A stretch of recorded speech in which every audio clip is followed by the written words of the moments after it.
তো আজকে তোমাদের সাথে শেয়ার করব এই থালিটা আমি কিভাবে রেডি করলাম। তো চলো দেখে নিই এটা করার জন্য আমার কি কি লাগছে। এখানে দেখো পেঁয়াজ, আদা, রসুন, ক্যাপসিকাম, টমেটো, কাঁচা লঙ্কা সমস্ত কিছু কেটে রেখেছি। রাইসের জন্য চালটা ভিজিয়ে রেখেছি। এখানে বেগুন দিয়ে একটা রেসিপি করব, সেটার জন্য বেগুন কেটে রেখেছি।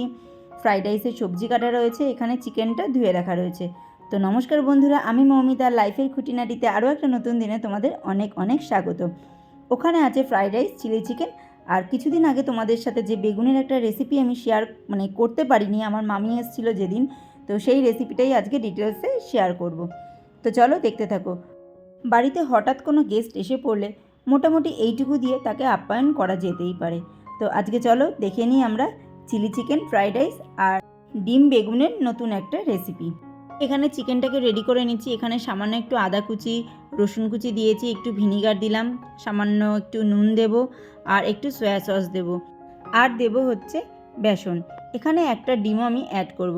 তবে আজকে না চিকেনটাকে একদম বড়া মতো করে তারপরে চিলি চিকেন করব না, চিকেনটাকে জাস্ট হালকা একটু ভেজে নিয়ে তারপরেই করব। কারণ আজকে না একদমই ওই যে বোনলেস চিকেন আনেনি, চিকেনগুলোর মধ্যে হাড্ডি গুড্ডি খানিকটা রয়েছে, তো সেই জন্য আর কি বড়া মতো করব না, হালকা জাস্ট একটু আমি ভেজে নেব বেসন দিয়ে, ডিম দিয়ে, তারপরে চিলি চিকেনটা রেডি করব।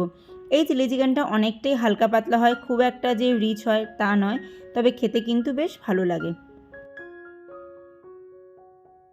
ও দেখো, ভুলেই গেছি এটা বলতে যে সামান্য একটু লঙ্কার গুঁড়ো আমি অ্যাড করেছিলাম। আসলে আমি তো নিজেই প্রথমে দিতে ভুলে গেছি, তো সেই জন্য পরে এটাকে অ্যাড করেছি।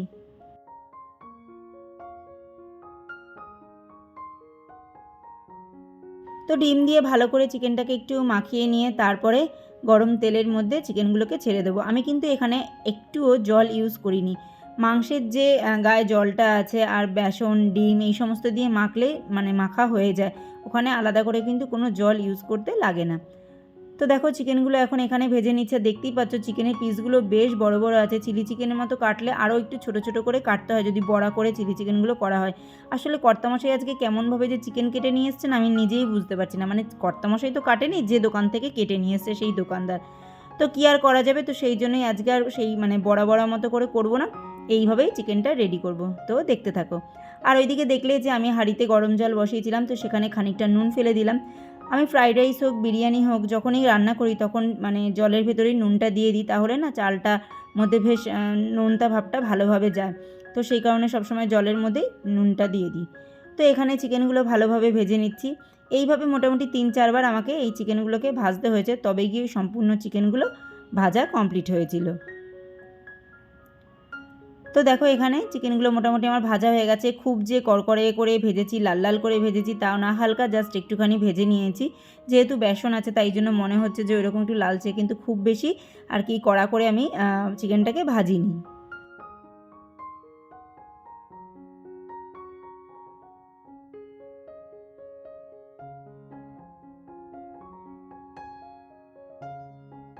তো এক ধাপের চিকেন তো নামিয়ে নিয়েছি, আর এক ধাপ এখানে বসিয়ে দিচ্ছি। এইভাবে 3-4 বারে আমাকে সমস্ত চিকেনগুলো কমপ্লিট করতে হয়েছে।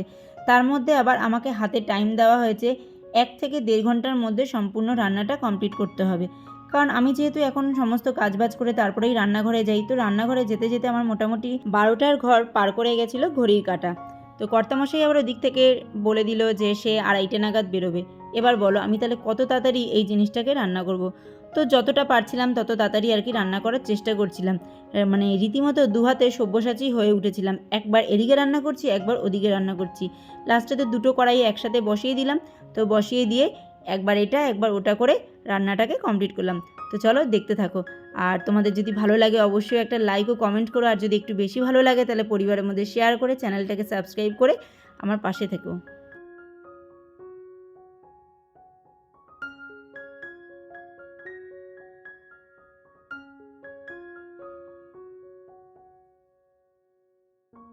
তো এইদিকে ভাতটা ফুটুক আর এইদিকে চিকেনটাও ভাজা হোক, ততক্ষণে আমি এখানে ক্যাপসিকামটা আর এই যে পেঁয়াজগুলো ছুলে রেখেছি, তো সেগুলোকে আগে পিস পিস করে কেটে নিই।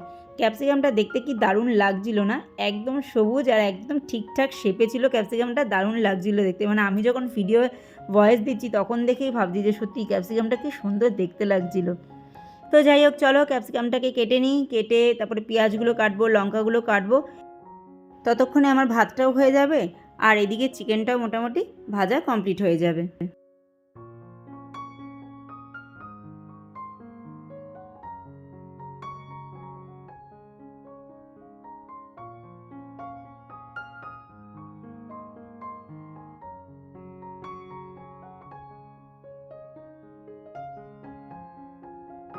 একটা কথা আছে না হিন্দিতে, যে পতি কা দিল কা রাস্তা পেট সে হি হোকার জাতি হে।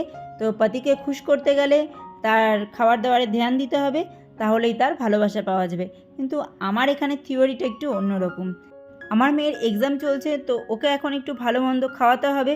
ওর মনটা ভালো থাকলে ওর ব্রেনটা ভালো কাজ করবে, এটা হচ্ছে আমার চিন্তাভাবনা। তো যাই হোক, মেয়ের ইচ্ছাতেই আজকে আবার ফ্রাইড রাইস আর চিলি চিকেন করছি, কারণটা তোমরা এর পরের ব্লগে জানতে পেরে যাবে। তো চলো, ওইদিকে পেঁয়াজ আর ক্যাপসিকামগুলো তো কাটাও হয়ে গেল, আর দেখতেই পেলে আমি পেঁয়াজগুলোকে একদম কি সুন্দর খুলে খুলে রেখেছি, যেটা দেখতে দারুণ লাগছিল। আর কাঁচা লঙ্কাগুলো কেটে নিলাম। আর আজকে না সকালবেলা আমরা ভাত আর আলু ভাজা ব্রেকফাস্টে খেয়েছি। আসলে অনেক দিন ধরেই মনে হচ্ছিলো একটু আলু ভাজা দিয়ে ঘি দিয়ে ভাত দিয়ে খাবো, তো আজকে সেটা করেই ফেলেছিলাম, যেটা আর তোমাদের সাথে শেয়ার করা হয়নি। তো কড়াইতে যে তেলটা ছিল সেই তেলটার মধ্যেই আর কি এই ফ্রাইড রাইসের সবজিটা ভেজে রাখলাম। আমাকে যা তাড়া দেওয়া হচ্ছে, তো মনে হয় না যে কড়াইতে চালটা দিয়ে ভালোভাবে নেড়েচেড়ে ফ্রাইড রাইসটা করতে পারবো। তো সেই জন্য ভেজে রাখলাম সবজিটা, দেরি হয়ে গেলে ওই গামলার মধ্যে রাইস দিয়ে নুন চিনি দিয়ে ভালোভাবে নেড়ে আর কি ফ্রাইড রাইস বানিয়ে দেবো। তো যাই হোক, এইদিকে তো দেখতেই পাচ্ছ মেয়ে চলে এসেছে রান্নাঘরে, কারণ চিকেন রান্না হচ্ছে, আর বিশেষ করে ফ্রাইড রাইসের চিকেন তো তার ভাজার টেস্টই আলাদা একটা। তো বড়া করে ভাজি আর এমনি ভাজি, যেহেতু মশলা টশলা দিয়ে ভাজা হয় তো সেই মানে মাংসটার টেস্টই আলাদা হয়। তো সেটা খেতে চলে এসেছে, তো ওকে 2-4 পিস দিলাম, তার সাথে কর্তামশাইও ছিল। তো যাই হোক, ওদের কথা বাদ দাও, তোমাদের সাথে এই যে এই রেসিপিটা শেয়ার করি। দেখো, এখানে তেলের মধ্যে খানিকটা আদা রসুন কুচি নিলাম, আর বেগুনের যে ভেতরের অংশটা সেই অংশটা এখানে ছোটো ছোটো করে কেটে দিয়েছি। 2-3 টুকরো টমেটো দিয়েছি, নুন দিচ্ছি, হলুদ দিচ্ছি, ধনে গুঁড়ো দিচ্ছি, জিরে গুঁড়ো দিচ্ছি, লঙ্কার গুঁড়ো দেবো। সমস্ত কিছু দিয়ে বেগুনটাকে এখন ভালোভাবে নেড়ে ছেড়ে ভেজে একদম ভক্ত বানিয়ে দিতে হবে। আসলে মশলাটার সাথে বেগুনটাকে একদম ভালো করে মানে মাখিয়ে একদম একটা মশলা তৈরি করে নিতে হবে। তো যাই হোক, বেগুনটা ওইদিকে হতে থাক, আর এইদিকে আমি দেখতেই পাচ্ছ এখানে ফ্রাইড রাইসের জন্য পেঁয়াজ আর ক্যাপসিকামটাকে একটু ভালো করে ভেজে নিয়েছি প্রথমে, তারপরে আদা কুচি রসুন কুচিগুলো দিচ্ছি। চিলি চিকেন করতে কিন্তু বেশিক্ষণ সময় লাগে না, শুধু এই কেটে কুটে জোগাড় করতেই কিন্তু অনেকটা সময় লেগে যায়, কারণ রসুন আদা এগুলো কুচিয়ে কাটতে অনেকটা সময় লাগে। তো এখানে লঙ্কাগুলো কুচিয়ে রেখেছিলাম, সেগুলোও এখানে অ্যাড করে দিলাম। আর এইদিকে দেখো, বেগুনটা আমার প্রায় ভক্ত মতো হয়ে এসছে, আরও একটু নরম করে ভেজে নেব। তো দেখতেই পাচ্ছ, দুটো কড়াইতে একবার এই কড়াই একবার ওই কড়াই করে করে আজকে আমাকে রান্না করতে হচ্ছে। তো এই চিলি চিকেনের মধ্যে আমি খানিকটা টমেটোও দিলাম, খানিকটা বলতে একটাই টমেটো অ্যাড করেছিলাম। তো টমেটোটা অনেকে স্কিপ করে দিতে পারো, কারণ অনেকে দেয় অনেকে দেয় না। তো এখানে মোটামুটি সবজিগুলো আমার ভাজা ভাজা হয়ে এসছে, খুব তো বেশি ভাজবো না, জাস্ট একটু নরম হয়ে এসছে। এবার আমি এখানে সসগুলো দিয়ে দেবো। এখানে সস নিচ্ছি, সয়া সস, টমেটো সস নেব, আর একটু চিলি সস নেব।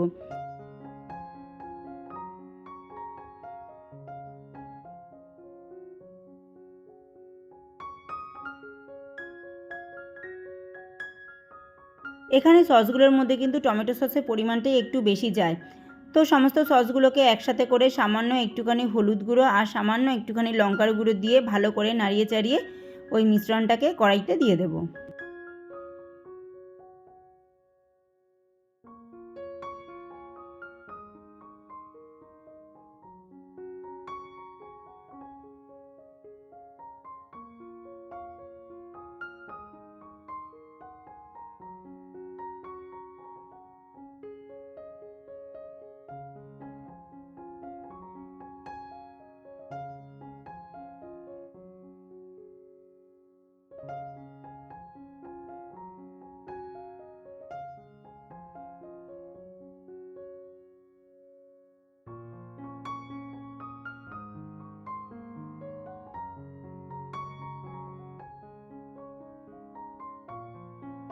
এই সস আর পেঁয়াজের মিলন ঘটলেই চিলি চিকেনের গন্ধ আপনা আপনিই বেরিয়ে আসে। চিকেন না দিলেও মনে হয় এতেই খাওয়া হয়ে যাবে। তো চলো, এখন ভেজে রাখা চিকেনগুলোকে আমি এর মধ্যে অ্যাড করে দিচ্ছি। চিকেনগুলো অ্যাড করে আবার একটু ভালোভাবে নাড়িয়ে চাড়িয়ে তারপরে পরিমাণ মতো জল ঢেলে দেবো।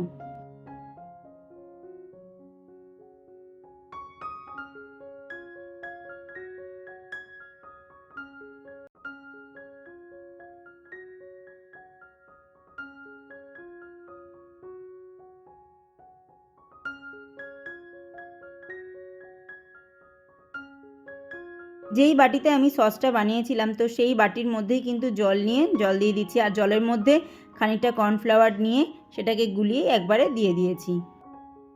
এবার এটাকে ততক্ষণে ফুটতে দিতে হবে যে যেরকম থিকনেস রাখবে তার উপরে এটা নির্ভর করছে। মানে মোটামুটি চিলি চিকেন তো একদম গামাখা মতনই হয়, কিন্তু আমি এখানে একটুখানি পাতলা রেখেছি আজকে, যেহেতু অন্যরকম স্বাদের একটু করতে চেয়েছিলাম, তো সেই কারণেই একটু পাতলা রেখেছি। আর কর্নফ্লাওয়ারটাও খুব বেশি দিইনি যে একদম গাঢ় থকথকে হয়ে যাবে। তো এইভাবেও করে দেখবে, খেতে কিন্তু বেশ ভালো লাগবে। তো এখন এখানে বেগুনের রেসিপিটা করে নিচ্ছি। তো দেখতেই পাচ্ছ বেগুনের যে মশলাটা রেডি করেছিলাম সেটার মধ্যেই একটা ডিম ফাটিয়ে দিয়ে দিচ্ছি। আর এখানে একটুখানি বেসন অ্যাড করব, আর তার সাথে সামান্য একটু নুন অ্যাড করব। নুন আমরা যখন মশলাটা করেছিলাম তখনও অ্যাড করেছিলাম, কিন্তু এখন যেহেতু বেসনটা অ্যাড করছি তো সেই জন্য সামান্য একটুখানি নুন এখানে অ্যাড করে নেব। আর তোমাদেরকে তো বলতে ভুলেই গেলাম, আমি কিন্তু চিলি চিকেনে সবার শেষে নুন মিষ্টিটা অ্যাড করেছিলাম। তোমরা হয়তো খেয়াল করে থাকবে প্রথমের দিকে মানে নুন মিষ্টিটা আমি দিইনি, ওটা একদম শেষের দিকেই নুন আর হালকা একটুখানি মিষ্টি অ্যাড করেছিলাম। তো এইদিকে এটা গোলাতে গোলাতে দেখো আমার চিলি চিকেনটা কিন্তু রেডি হয়ে গেছে। দেখতেই পাচ্ছ বেগুনটা কিভাবে কাটা রয়েছে। তো এই অংশটাকেও কিন্তু হালকা একটু নুন হলুদ আমি মাখিয়ে রেখেছিলাম। এরপরে এই মাঝের ফাঁকা অংশের মধ্যে এই মিশ্রণটাকে দিয়ে দেব। খুব বেশি যে চেপে চেপে দিতে হবে তা নয়, আলগা আলগা করেই দেব, জাস্ট মুখ পর্যন্ত একদম ভরে জিনিসটাকে দিয়ে দেব।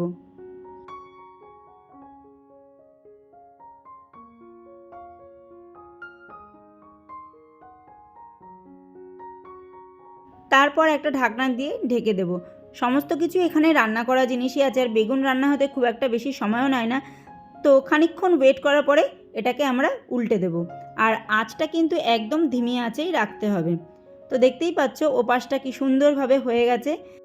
তো আবারও আমি এটাকে ঢেকে রাখবো।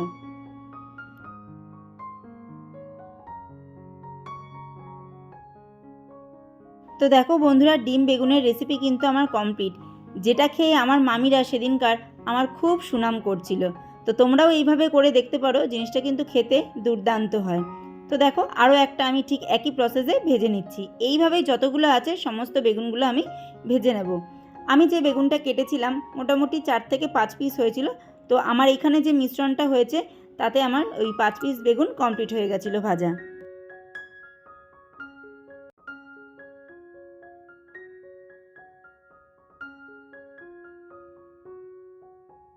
তোমাদের তো বললামই প্রথমে, আজকে যা তাড়া দিচ্ছে মনে হয় না কড়াইতে ফ্রাইড রাইসটা কমপ্লিট করতে পারবো। ভাতটা যেহেতু একদম গরম ছিল, তো সেই জন্য এর মধ্যেই চিনি ঘি দিয়ে সমস্ত ভাজাগুলো একসাথে করে ফ্রাইড রাইসটা রেডি করে নিয়েছিলাম।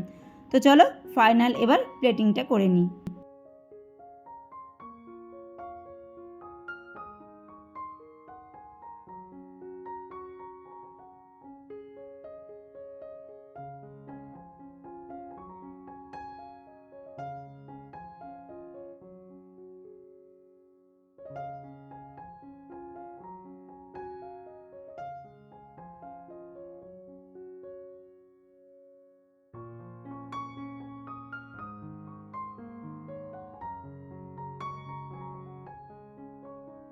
বাড়ির ছোটদের এমনিভাবে বানিয়ে খাওয়াবে, দেখবে তারা কত পছন্দ করবে। খুব একটা রিচ হয় না, তবে স্বাদে কিন্তু অতুলনীয়, দারুণ লাগে খেতে এইভাবে। তো চলো, এই যে কর্তামশাই আর মেয়ে ওয়েট করছে আমার জন্য। তো আর বেশিক্ষণ ওদেরকে ওয়েট করাবো না, বিশেষ করে আমার মেয়ে তো আর থাকতেই পারছে না। তো ওই যে ও খালি একটা কথা বলে, আমার রাহা যায় না, এই কথাটাও খুব বলে। তো এই যে যাই এখন বসে পড়ি, কারণ আমি না বসলে আবার তারা খাওয়া শুরু করবে না।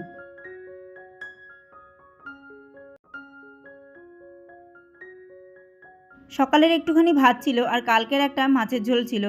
তো কর্তামশাই বললো আমাকে আগে ওই ভাতটুকু দাও, আমি মাছের ঝোলটা দিয়ে খাই, তারপরে এটা খাবো। তো জো হুকুম কর্তামশাই। তো কর্তামশাই আগে মাছের ঝোল ভাতটা খেয়ে নিল, তারপরেই ফ্রাইড রাইস দিয়ে চিলি চিকেনটা খেয়েছিল। তবে বেগুনের রেসিপিটা কিন্তু অবশ্যই ট্রাই করো, দারুণ লাগে খেতে। আমাকে তাড়া দিয়ে রান্না করালো, আর এখানে দেখো বাবা মেয়েতে বসে টিভি দেখছে। ঘড়িতে কটা বাজে আমার মেয়ে আবার বলছে ঘড়ির কাঁটাটা দেখাও। 3:30 পৌনে 4 প্রায় বাজে। এখানে বসে বসে সিরিজ দেখছে। হইচইতে একটা সিরিজ হচ্ছে, সেটা দেখছে। যদিও বা খুব মানে ইন্টারেস্টিং ছিল ব্যাপারটা, কিন্তু আমি বললাম তাহলে আমাকে তাড়াহুড়ো করে রান্না করানোর মানেটা কী হয়। তো কী আর করা যাবে, সে এখন সিরিজ দেখে তারপরেই বেরোবে। আর এই যে দেখো এই সিনটা এখানে ওই যে স্মৃতিতে আবদ্ধ করে রাখলাম। তো এই ছেলেটাকে হয়তো তোমরা নতুন দেখছো, এ হচ্ছে আমার ভাইপো, আমার একটাই দাদা আর দাদার ছেলে এই যে। তো ও স্মৃতিটাই এখানে আটকে রেখে দিলাম। তো চলো আজকের পর্ব এতটুকুই, আবার দেখা হবে নতুন এক পর্ব নিয়ে। তোমরা সবাই ভালো থেকো, সুস্থ থেকো, সাবধানে থেকো।